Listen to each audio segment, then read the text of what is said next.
আয়াত ১০৭ فألقى عصاه فإذا هي ثعبان مبين অনুবাদ অতঃপর মূসা তার হাতের লাঠি নিক্ষেপ করলেন এবং সাথে সাথেই তা এক অজগর সাপে পরিণত হল। ১ নাম্বার ফুটনোট তাফসীর ১ নং ফুটনোটের বিবরণ সার কথা, আমার কথার উপর তোমাদের বিশ্বাস এজন্য স্থাপন করা কর্তব্য যে আমার সত্যতা তোমাদের সবার সামনে ভাস্কর। আমি কখনো মিথ্যা বলিনি, বলতেও পারি না, কারণ নবী রাসূলগণ খিয়ানত ও যাবতীয় পাপ থেকে মুক্ত নিষ্পাপ।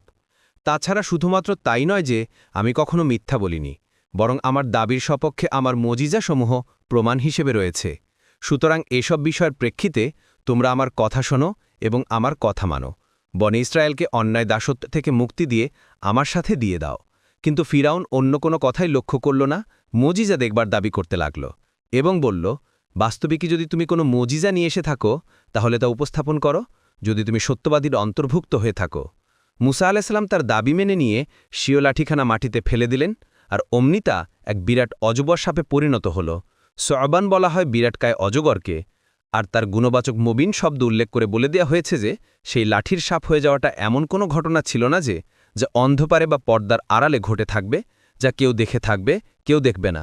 সাধারণত যা জাদুকরের বেলায় ঘটে থাকে, বরং এ ঘটনাটি সংঘটিত হল প্রকাশ্যে দরবারে সবার সামনে।